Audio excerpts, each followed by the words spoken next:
Now, what should be in the body of your task 1 writing? These are the body paragraphs. Usually there's 2 body paragraphs, but these are the things that need to be included. The key data. Now we use the numbers and accurate data. Again, good comparisons and logical organization. That's also part of coherency and cohesion.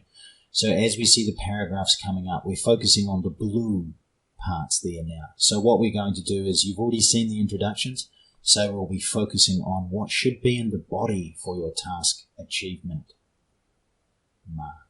So we have this one here. So this time you're not going to write yourself, but we would rather that you look at what the person is writing and note the kinds of errors that are made here. You're going to have to look very carefully at that. If you can go back to that first slide, maybe it'll be easier when you see the blue and the red and the key points. There's quite a lot of mistakes.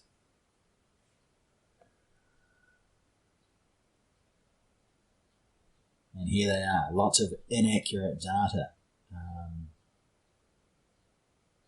It shouldn't be increased, should it? That's a problem. 20 is wrong.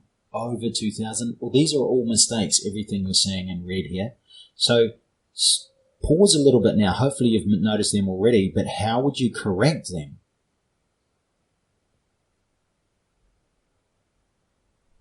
So now we see in blue the corrections coming up. So the person is making lots of mistakes here.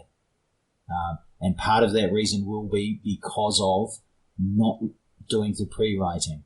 If you do the pre-writing and you notice the numbers and you notice the dates, these kinds of mistakes don't tend to happen so much.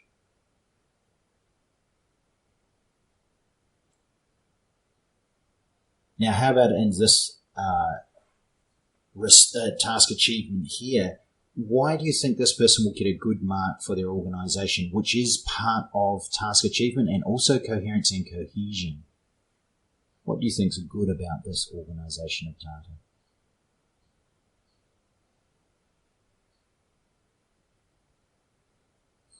So the main thing here is that the high data has been noted and combined, and the low data as well.